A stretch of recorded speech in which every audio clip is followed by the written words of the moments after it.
Halo semuanya dan selamat datang. Hari ini kita bakal kupas tuntas salah satu doa yang, wah, luar biasa kuatnya di dalam Al-Quran. Doa ini dipanjatkan oleh Nabi Ibrahim. Dan ini bukan bukan sekedar permintaan biasa. Ini tuh lebih kayak sebuah formula ilahi, formula yang mencakup segalanya. Kehidupan kita, iman kita, dan bahkan warisan yang bakal kita tinggalkan nanti. Coba deh, kita renungkan bareng-bareng sejenak. Bayangin ya, nanti di hari kiamat, di hari penentuan itu, saat semua hal yang kita kejar di dunia ini udah nggak ada artinya lagi, apa sih satu-satunya hal yang paling kita butuhkan? Jawabannya ternyata adalah pengampunan. Coba bayangkan kita lagi berdiri di sebuah ruang sidang terakhir yang paling menentukan. Di sana tujuan kita satu-satunya itu bukan minta keadilan, bukan? Karena kalau diadili setimpal, wah berat.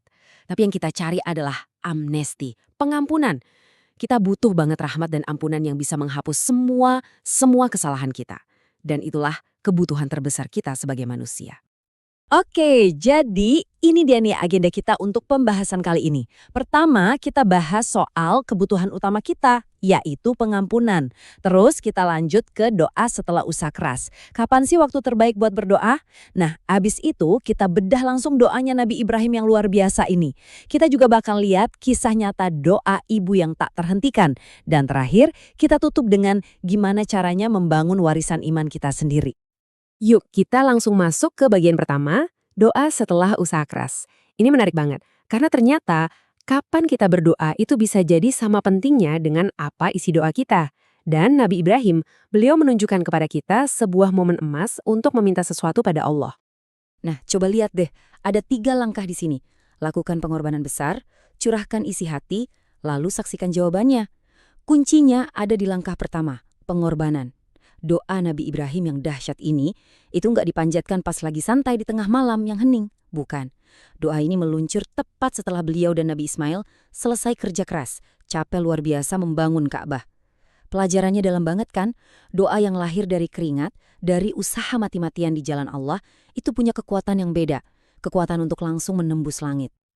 Prinsip ini tuh bukan cuma teori loh, ini terbukti terus. Masih ingat kan kisah 3 orang yang kejebak di dalam gua? Mereka berdoa, tapi nggak ada jawaban. Sampai akhirnya mereka bertawasul dengan amal terbaik mereka, pengorbanan terbesar mereka. Yang satu, ninggalin maksiat pas udah di puncak keinginan. Yang satu lagi, lebih mentingin orang tuanya daripada anaknya sendiri yang lagi kelaparan. Dan yang ketiga, super jujur, ngembaliin harta titipan plus semua keuntungannya. Baru deh, setelah mereka menyebut pengorbanan itu, batu besar di mulut gua bergeser. Jadi pengorbanan besar itu benar-benar kayak kunci yang bisa membuka pintu langit. Oke, sekarang kita sampai di jantung pembahasan kita nih. Membedah doa penuh makna dari Nabi Ibrahim. Kita akan lihat formula 4 bagian dari surah Al-Baqarah ayat 128. Anggap aja ini kayak blueprint atau cetak biru tentang apa sih yang seharusnya jadi prioritas utama seorang mukmin. Coba kita perhatikan bagian pertama dari doanya. Ya Tuhan kami, jadikanlah kami berdua orang yang tunduk patuh kepadamu, dan jadikanlah di antara anak cucu kami umat yang tunduk patuh kepadamu. Tunggu dulu, permintaan pertama seorang nabi, kekasih Allah, adalah minta dijadikan muslim atau orang yang berserah diri? Aneh nggak sih? Bukannya beliau sudah pasti muslim? Nah, apa sebetulnya makna di balik permintaan ini? Nah, ini dia poin kuncinya. Muslim di sini itu bukan sekedar KTP, bukan sekedar label atau identitas. Yang diminta Nabi Ibrahim itu adalah sebuah kondisi hati dan jiwa. Beliau minta untuk bisa berserah diri secara total, taat tanpa syarat, tanpa ada tapi atau nanti dulu. Kayak gula deh.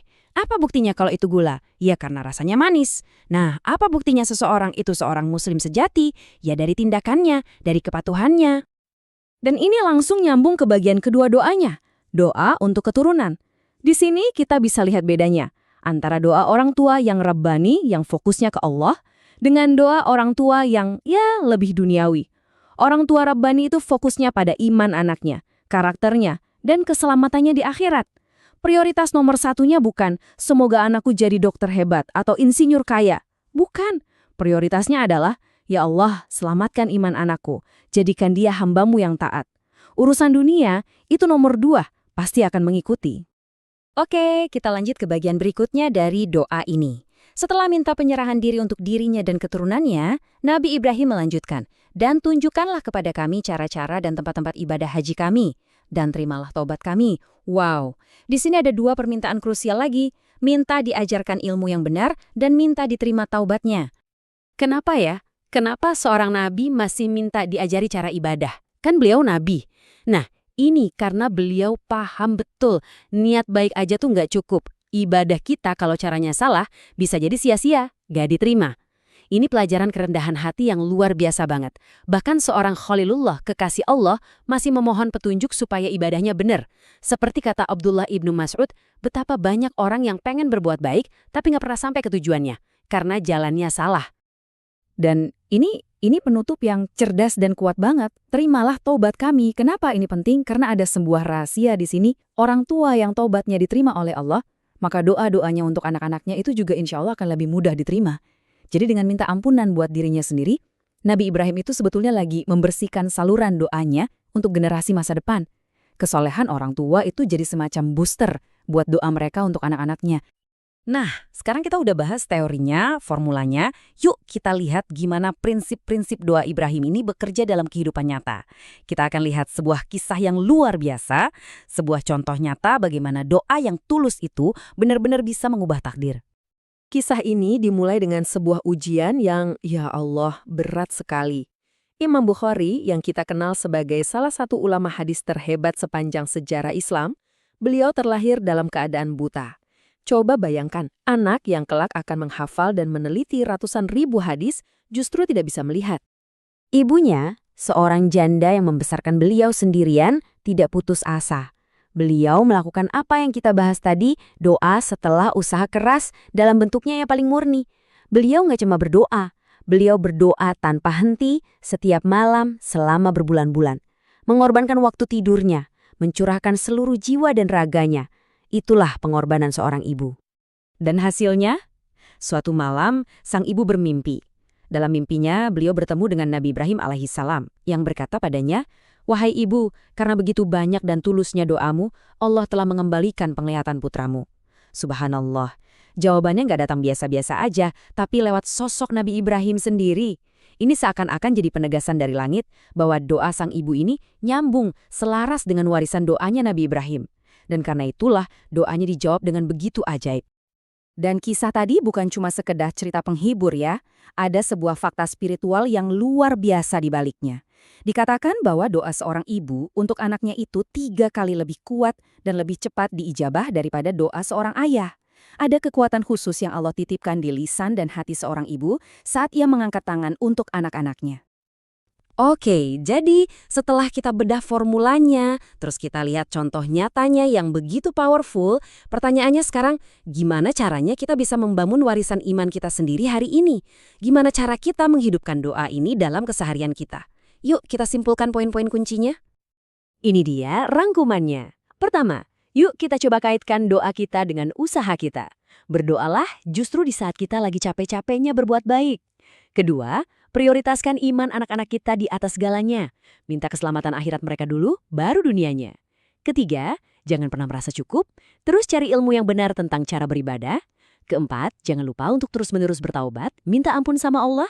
Dan yang terakhir, jangan cuma berdoa untuk diri sendiri atau anak kita, perluas doa kita.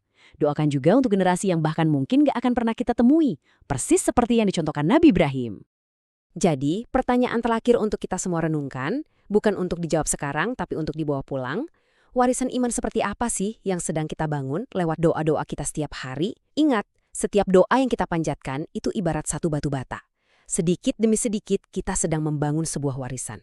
Semoga apa yang kita bahas hari ini bisa bantu kita semua membangun warisan yang kokoh, yang diridhoi Allah. Terima kasih banyak sudah menyimak.